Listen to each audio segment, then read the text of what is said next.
You muted again, Jim. I think that Will and I were probably muting and unmuting simultaneously.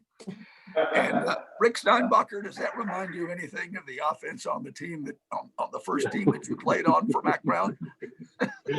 Absolutely. All too familiar. You were not. I think we probably ought to point out that I don't think that you played on either one of those 1 in 10 teams. Is that that's probably true, isn't it? I think it depends on how you count your redshirt year. My redshirt year, I did not play, but I was here. You did not play. That's right. And so and every year we got better when Steinbacher was playing. So today I love that picture. Today we've got Steinbacher, the linebacker. Just in a short, brief notion, Rick was he was an all-conference team captain as the linebacker. His senior team went 10-3 for Mac Brown, and guess what? Steinbacher was the linebacker in that game when we beat the hell out of Virginia Tech down in the what was that? What bowl was it? Was it the Gator Bowl? Gator Bowl that year down in Jacksonville. Yeah. And at any rate, that was in Mac's first stint at UNC. What's interesting is that although he is from Greenville, South Carolina, Rick is one of 4 siblings. I'm not sure how many people know this who competed in athletics at UNC. And so even though they're from South Carolina, they're obviously pretty bright to get the hell up here. So he went from UNC to 5 years at Procter & Gamble as a very successful executive before returning back to Chapel Hill to join Tar Heel Sports Marketing. I was kind of proud of that and become a part of the Tar Heel Sports Network broadcast team. Now, look, I was the producer of those games by that time, and I put him on the air. And my only fear in putting him on the air was that he would leave and go to ESPN because Rick, for those of you who remember, was the best college football analyst I have ever heard. And that's my business. And we lost a lot when he was called up to higher things in the athletic department. But he was so close to football and his old position coach, Carl Torbush, that he, out of loyalty and love for the Tar Heels, rejoined the program in 2000. And now he has ascended to his role as Senior Associate Athletic Director. We need a little longer title for you, Rick, I think. Now with a budget of over $100 million a year. Now, in addition to his specific responsibilities as Director of Capital Projects, and we'd always seem to have a few of those going on, he is the sports administrator for women's lacrosse, which has done okay, I would say, because they've won 2 national championships in the last 7 years, been to the Final Four in the last 2 years. And oh, yes, he is the sports administrator for football. And I would think that I could speak for other Rotarians to say that, Rick, I think that you're doing a good job of supervising Mac Brown. And we give you a lot of credit for that. On that note, Rick is going to talk to us today about the Tar Heel athletics in a time of a pandemic. Rick, welcome. Well, Jim, thank you so much for that kind introduction. It's an honor for me to be with everybody today and see so many friendly faces. I'm trying to decide, do I do gallery view and look at everybody at once, or do I do the speaker view? The problem with that is I'll see myself for the next 20 minutes. So I think I'll go back to gallery view. But it is great to see and scroll through here and see so many friends and people that I admire from this awesome community that we all live in. Just so you know, I'm actually sitting in Kenan Stadium right now. I'm in our 5th floor command room. This is where like the chief of police and the fire chief and the security people sit on game day.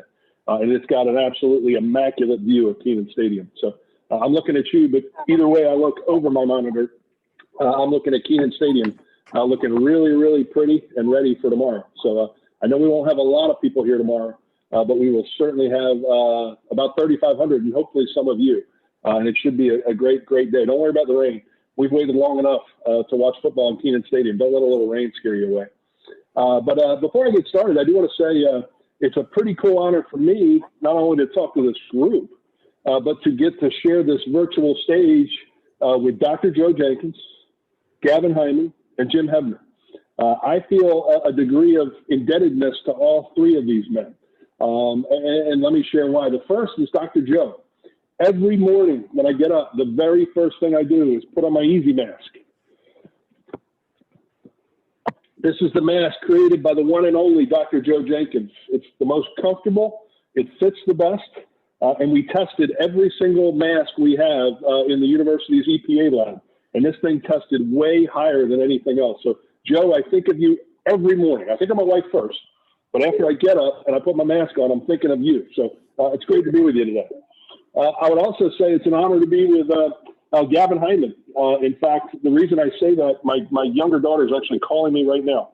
So I'm going to ignore that call and call her back later. But my younger daughter is a 21-year-old senior here at Carolina, and she's got perfect teeth, and she's got a beautiful smile. And I owe all that to Dr. Hyman. They did a great job for my daughter. In fact, I don't know if I've ever shared this with Gavin or not, but the time my daughter was going through her orthodontics, so I don't know, 6 years ago, you go every month, you take her every month before she's driving, so she's counting on me to get her there. That same time, we in Carolina Athletics, we had hired the Disney Institute to do customer service training for all of our game day folks. And I'm not knocking it. It was great. They did a great job training us.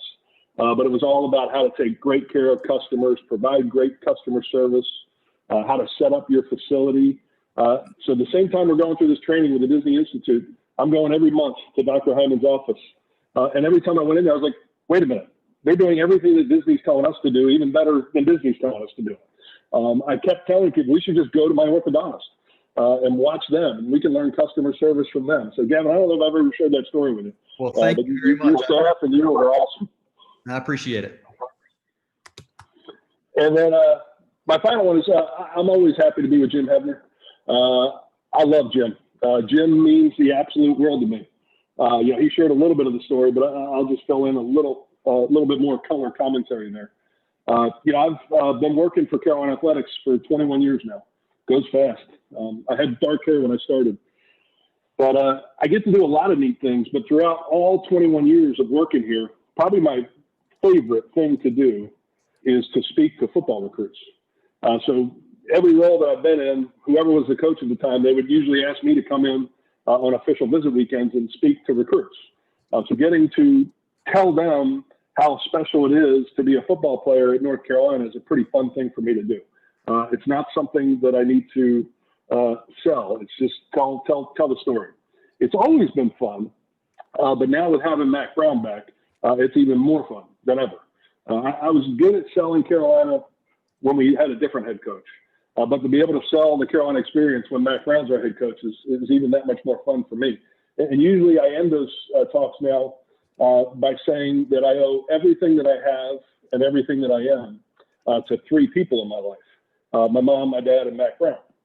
Well, I really need to give a big part of that credit to Jim Hebner. 22 years ago, Jim convinced me to come work for him and leave Procter & Gamble. It was a hard decision. My family loved being in Charlotte. We had young kids. My brother and sister were in Charlotte. All the kids were together. Jim, my wife, did not want me to leave and come work for you. That was a hard decision for me to make. Anyone who knows Jim knows that he's a pretty persistent and an awesome salesperson. If it wasn't for him, I would not have left Charlotte and left the corporate world, and I would not have come back to Chapel Hill. So Jim, I owe it to you that I'm getting to do what I do today and getting to work with Coach Brown every day. So thank you. I'll never forget what you've meant to me in my life. All right.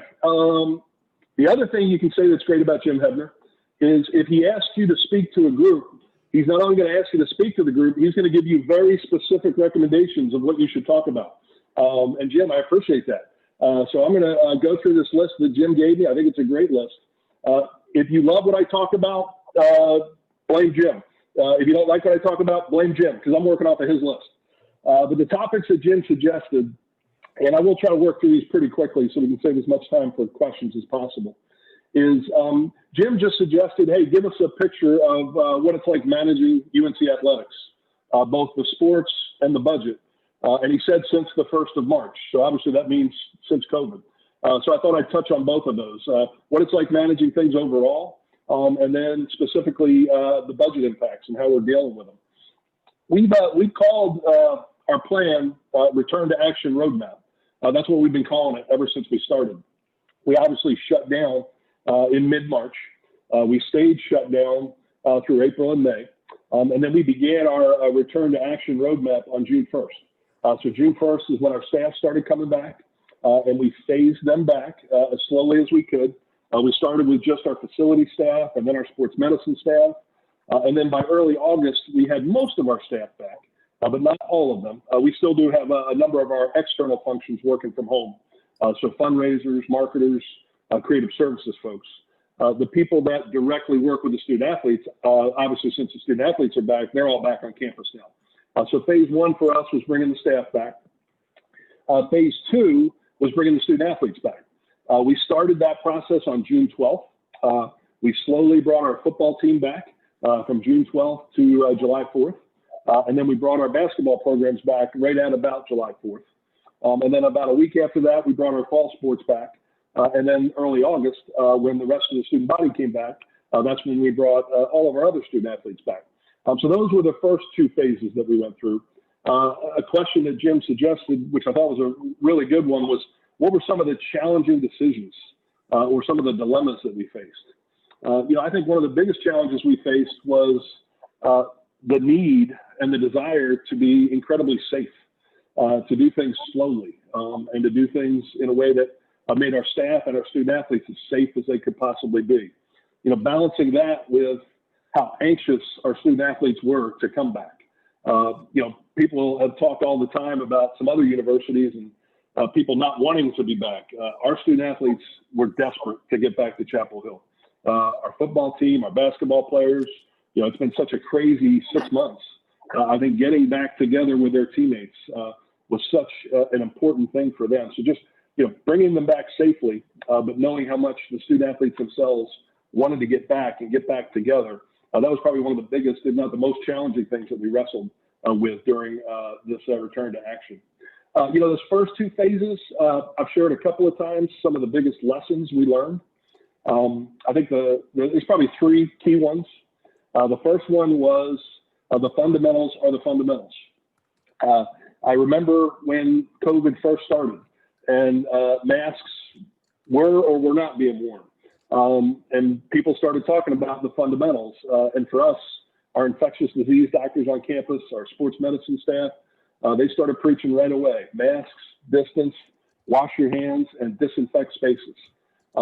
We realize how critically important that is to keeping our student athletes safe. Obviously, we've had both in athletics and as a university a lot of challenges with cases. And what we've learned is that it's come when people weren't doing the fundamentals. They weren't doing the simple things. There's nothing fancy to preventing COVID. It's just execute those fundamentals as well as you possibly can. So that was the first lesson. The second lesson, and I mean this in both a negative sense and in a positive sense, is college students will be college students. College students are incredibly social. They think they're invincible and they want to be together.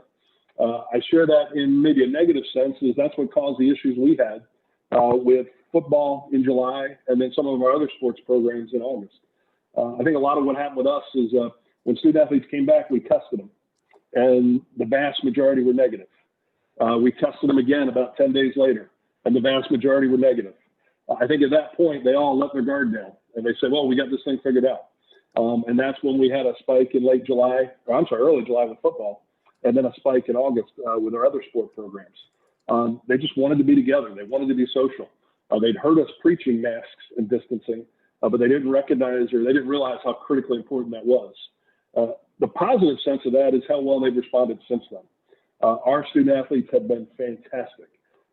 Since our spike in July, our football team, they do an awesome job wearing the masks, being distanced. Coach Brown preaches it to them constantly, and they've done a great job since the initial challenges that we've had.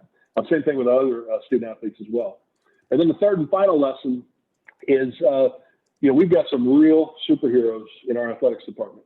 Obviously, they're not frontline workers. They're not the real superheroes at the hospital doing what they do.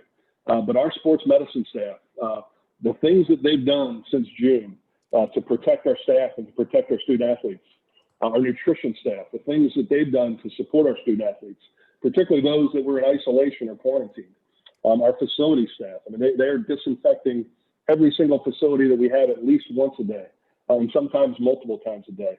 It's been really cool to see how our athletic department's just rallied around the new things that we've had to do relative to COVID. So that's the lessons we learned from the first two phases. We're in our final phase now. We called phase 3 of our return to action plan competition. And we had a phase 3A, which was without fans. That was a Syracuse game. As great as it was to have a football game, it was weird to not have any fans here. And then tomorrow will be the beginning of, I guess, what we call phase 3B, which is having a game with some fans. So we'll have about 3,500 fans here in Kenan Stadium tomorrow. And I'll tell you, we were just so excited to welcome folks back and see fans in Kenan Stadium. I thought I'd just share, a couple of things that are guiding us in how we do that. We originally, obviously, could only have 25 people in Kenan Stadium for the Syracuse game. I really got to give a lot of credit to Bubba Cunningham. We were part of a joint letter to the Department of Health and Human Services, the North Carolina Department of Health and Human Services. And it was an ask to let the players' parents come to the games. Most college football players, their parents come to every single game. My dad came to every single game in Kenan Stadium for 10 straight years. I'm looking at the seats that he sat in for every single game. The idea of my dad not being able to watch me or my brother play was really kind of heartbreaking to me. So 6 universities in the state jointly sent a letter to the North Carolina Department of Health and Human Services asking them to reconsider that and let the parents come, and assuring them that we could keep them safe. We could mandate masks. We could make it easy to distance. We could make it really, really safe and comfortable for them to be here. They originally said no. The week before the Syracuse game, the answer was no. Bubba had a one-on-one meeting with Dr. Cohen herself, the Secretary of Health and Human Services for the state of North Carolina. And I think in that meeting, he was able to convince her that not only could we keep the parents safe, but how important it was to have them here in our venues. So within a couple of days of that meeting, that one-on-one meeting between Bubba and Mandy Cohen, they issued a new interpretation. And they said for all sports, indoor, outdoor, fall, winter, spring, they said for all sports, every single athlete could have up to 2 family members. And they put a cap on it, no more than 350, which is really meant for football. But we were excited about that because that meant the parents could come see the kids play. And then about a week later, because of the improving situation in the state at the time, they came out with the new executive order, phase 3, which said we could have 7% of our capacity in a stadium with 10,000 or more seats. So for us, that just applies to football, but that's what we'll be doing tomorrow. We'll have about 3,500 fans in the stands. About 1,000 of those will be the family members of both teams and the family members of the coaches and the support staff. About 1,000 of those will be students. And about 1,500 will be a combination of some of our top sponsors, some of our top givers to the Rams Club, and we also did a lottery for Rams Club season ticket holders. So those will be the folks that'll be in the stadium tomorrow, and we're excited about being able to do it. We know that there's going to be a lot of eyes on us, both in the stadium and watching on TV, to make sure we're doing this safely. So we've worked really, really hard, and we've talked to other schools that have already hosted games with fans to find out what challenges they've had. We just finished putting a dot in every single student seat where a student can sit. So student sections have been the problems at other universities. We have made it as easy as it can be. We say sit or stand here, and we're going to make sure our students are only in those spots. We really, really hope that they do it.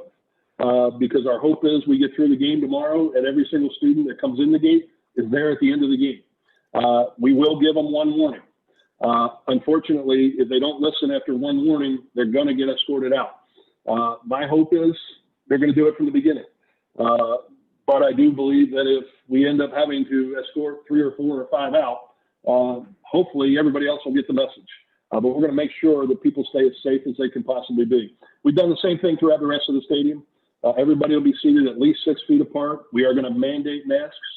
Our rule is you have to have a mask on unless you are actively eating or drinking.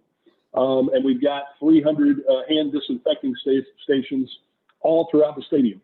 I learned a lot of big words from Jim Hebner. Ubiquitous is one of my favorites now. We've got ubiquitous hand sanitizer stations throughout Kenan.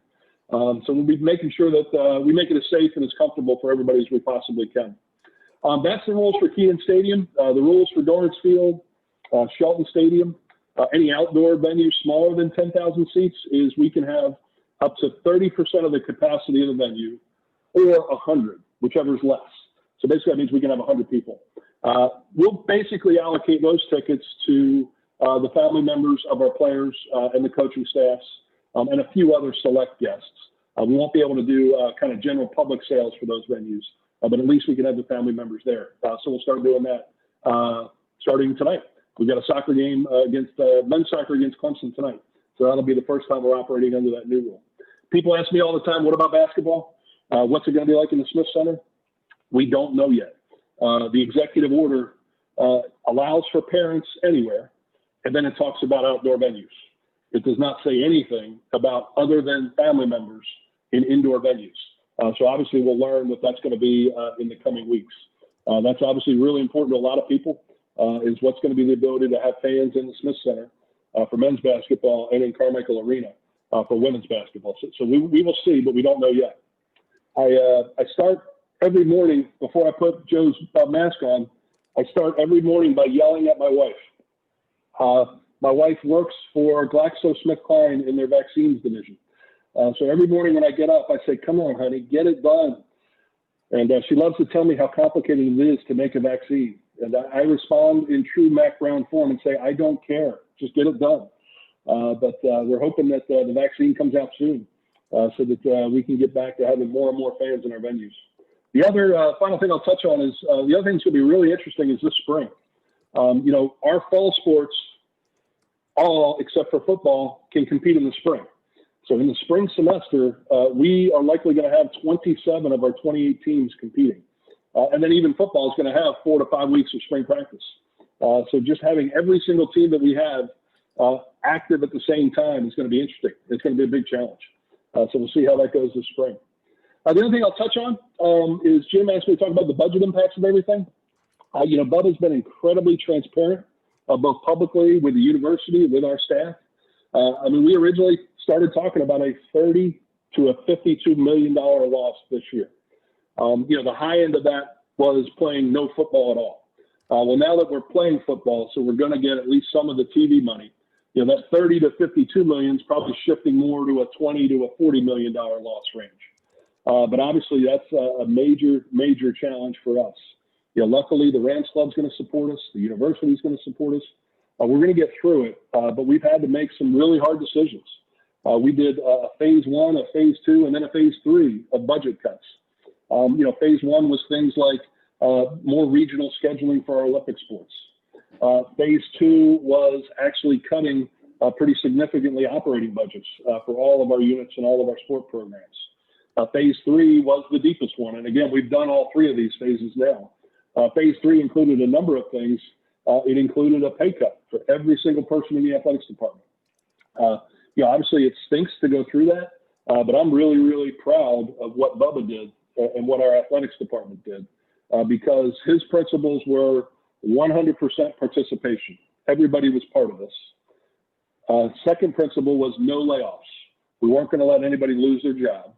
And then the third principle was those who make the most contribute the most. So anyone that made $200,000 or more got a 20% pay cut.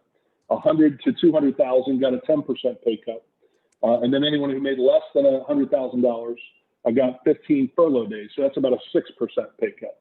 So that's one of the things we've done to manage COVID and the budget crisis that it's created. Final thing I'll touch on COVID is just silver linings. Obviously, COVID is a terrible thing. The amount of lives that have been lost and the economic impact and just the things that it's canceled in people's lives has been horrible. But I do want to touch on, just 2 of the silver linings that I've seen. One for me, and I know a lot of people said it too, is a lot more family time. I was pretty happy to have my 2 college kids quarantined at home for about 6 weeks. I'm not sure how much they liked it, but Val and I sure enjoyed it. So that was a big silver lining for me. The other one professionally is I just feel like we've gotten so much better at communicating. Whether it's our athletics department, all of the system schools in the state of North Carolina, all of the schools in the ACC, and even a bunch of schools that are peer schools across the Power 5. These challenging times, I think, just brought people together and forced us all to communicate more and to communicate with each other better. I'll be very, very happy when Zoom is an option and not like the only option. But we've really used Zoom well. We've used it for everything from leading workouts for the football team and doing conditioning drills to having donor meetings between Coach Brown to having Jenny Levy, our women's lacrosse coach, talk to all of her former alums. So I think we've learned a lot of new skills thanks to Zoom and thanks to the challenges that COVID's brought. Last thing I'll touch on, and then open it up for questions, is Jim just mentioned maybe just a couple of quick stories about football and about how Coach Brown has turned things around so quickly. I could probably tell you about 20, but I'll quickly give you maybe two quick ones.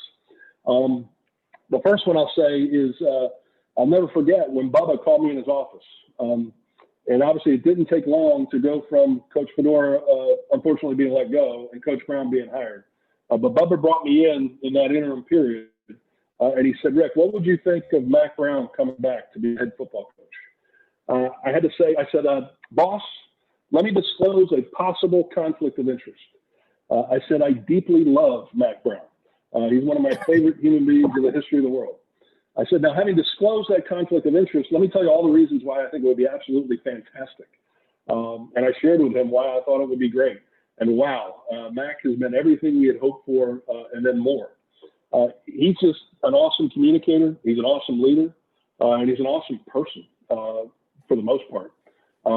You know, the second and final story I'll tell you about Coach Brown, and it'll be a personal story, but I tell you because it's just kind of his style and how he does things.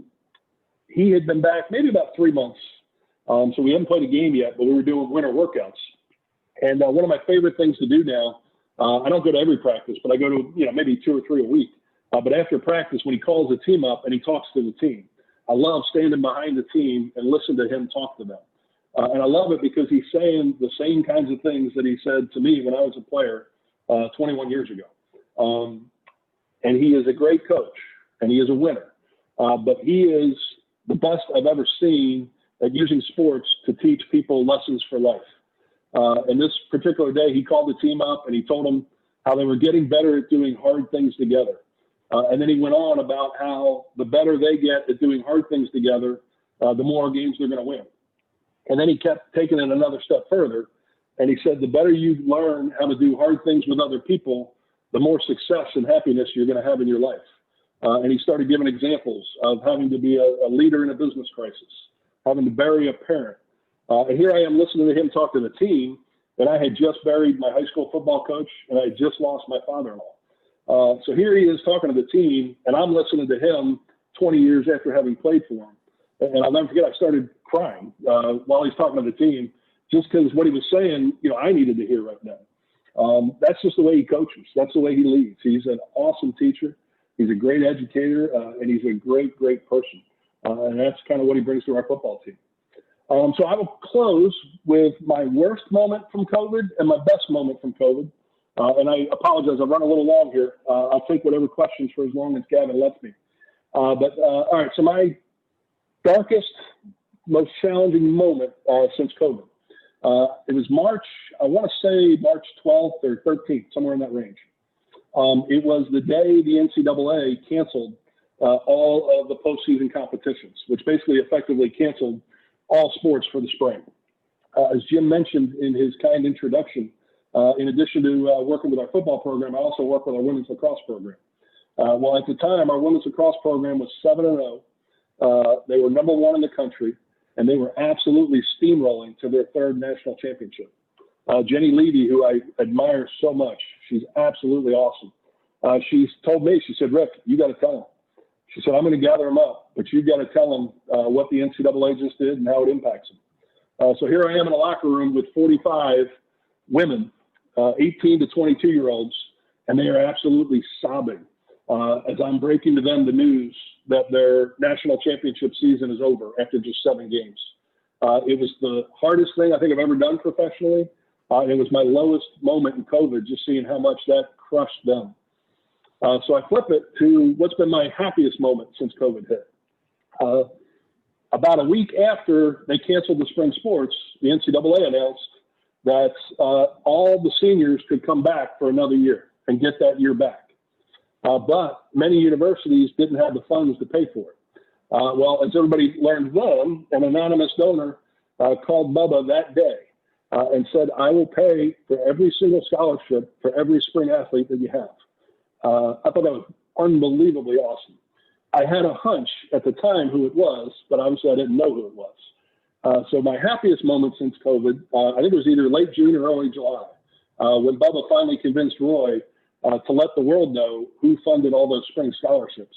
And I remember going home that night and just telling my wife and telling my daughters, because they were still cooped up with us, this story of Roy funding over $600,000 worth of scholarships, using his own money for our spring student athletes. That just made me so happy because I think it just speaks to what Carolina's all about. I think it speaks to what this university is all about. I think it speaks to what Chapel Hill's all about. And obviously it tells a whole lot about Roy and Wanda Williams. And the greatest joy in my job is our coaches because we've got Roy and Wanda Williams. We've got Mac and Sally Brown. We've got Anson and Melissa Dorrance. We've got Jenny and Dan Levy. We got Karen Shelton and Lily Scribes. We just got some awesome human beings that lead our sport programs here at Carolina. And it's an absolute joy for me to get to work with them and watch how they have led their teams through this COVID crisis. So thank you all for having me. My apologies for going too long. Gavin, you let me know how long we got for questions. I think you're going to moderate it too. Awesome. Rick, thank you very much. I appreciate it. That was awesome. We always are inspired by your positive attitude and your enthusiasm, and your love for this university is always palpable. So it's always great to hear from you. I'm going to open it up. We have until 2 o'clock, so that's about 9 minutes. I'm going to open it up to questions. If you want to use the chat function or raise your hand, I'm cool with however you want to do that. Otherwise, you can kind of just shout them out. Who has questions?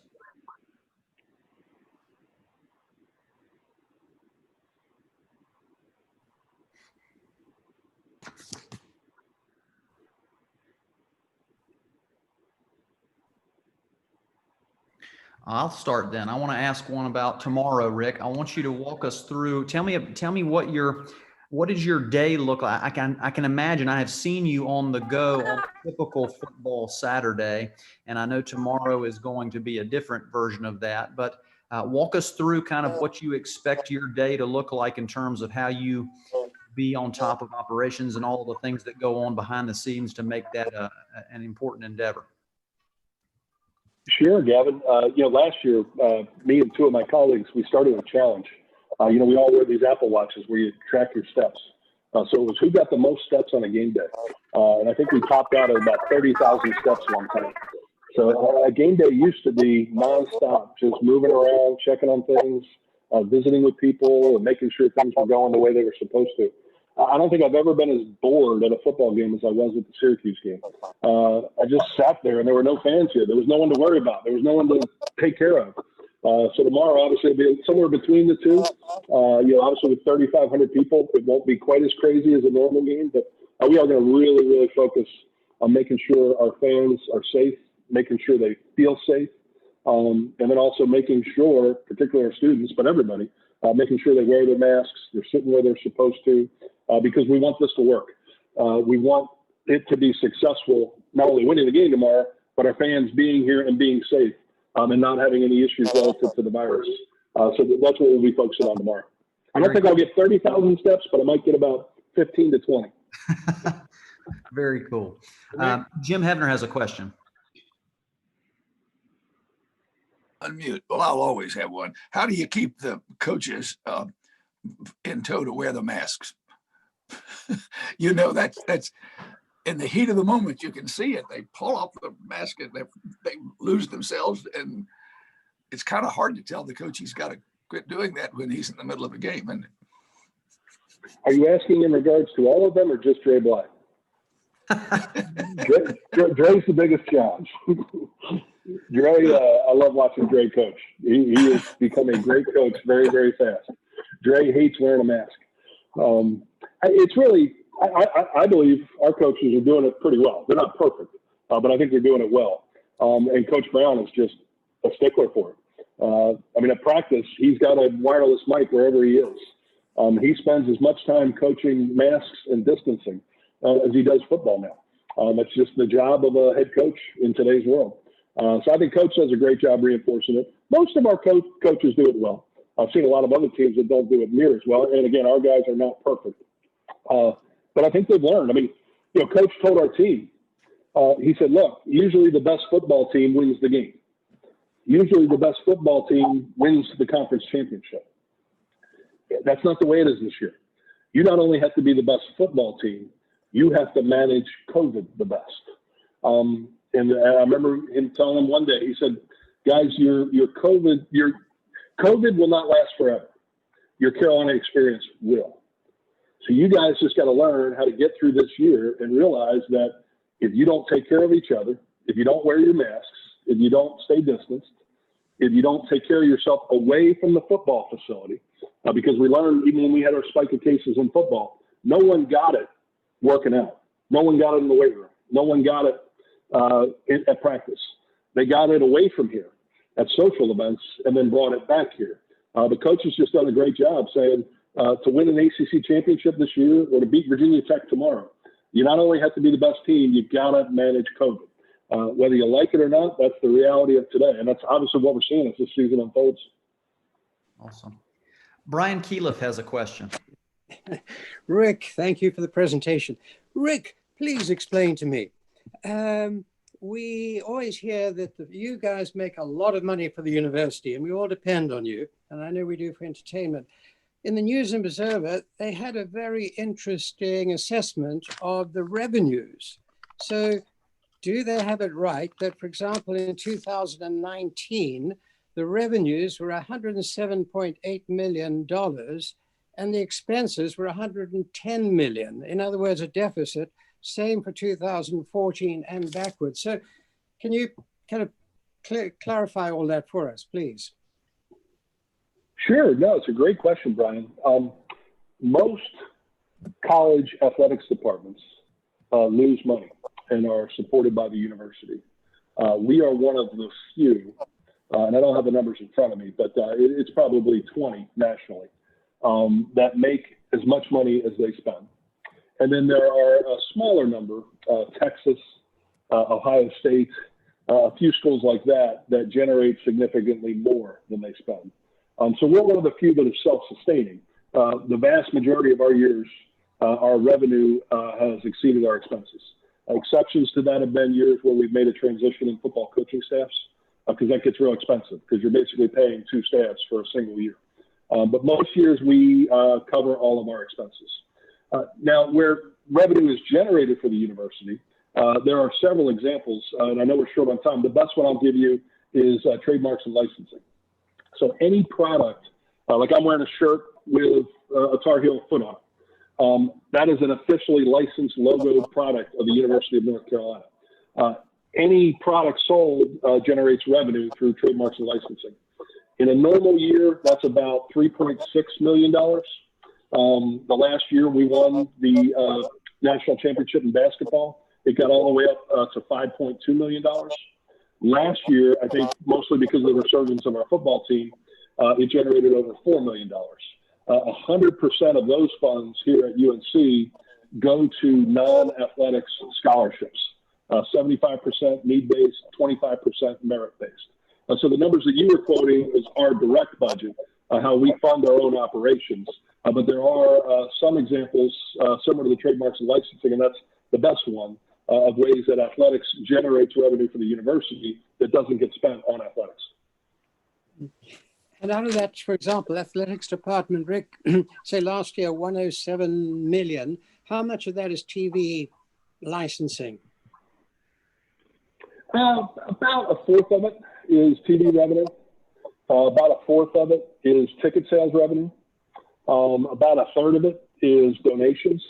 And then the rest of it is a number of different things, concession sales, merchandise sales, things like that. All right. Okay. Thank you. Don Heineman has a question. Rick, this past week I caught the tail end of a statement by Mac about how he felt free finally to kind of expand his range of not interests, but his range of activities. And focus, I think, on the civil rights of the players. Did I get that right, or am I wrong? And could you expand on that? Yeah, great question, Don. It's been really powerful for me to watch what he's done over the last couple of months. Coach Brown will admit he didn't talk politics before. He didn't always even vote himself. But he's had a real awakening just with all of the civil unrest and the social injustices and the new civil rights movement that is going on. Obviously, the majority of the players on the football team are Black.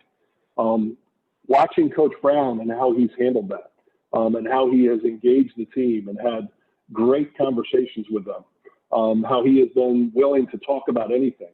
And he's really challenged me to help him educate the team on different things, whether it's changing names of buildings on our campus, why were building names changed? Why was Kenan Stadium not changed? Coach Brown has been incredibly transparent and direct with the team in talking about those things. And then he's also asked the team to tell him what's important to them. And it's been some powerful conversations that I think Coach has had with the team. Again, that was just something that college football coaches didn't do 10 years ago. I think there's a lot of college football coaches still not doing it today. Coach Brown has just engaged in very meaningful, direct, sometimes uncomfortable and courageous conversations with the team. And he's encouraged them to do that with him. I think that's really why you've heard of other teams threatening walkouts, or you've heard of other teams having lots of issues. Knock on wood, we haven't, because Coach Brown has been just so engaged with them. And again, he was before. I mean, Coach Brown and Sally Brown, they were some of the lead fundraisers for the Stone Center, the Black Cultural Center, that got built soon after they left. So he's been engaged before, but I think in terms of the amount of time he's invested in those meaningful conversations with the team, he's just done a great job of that this summer. And so have a lot of our other coaches, because it's been so important. And we're doing it now. I mean, the next couple of weeks are going to be crazy.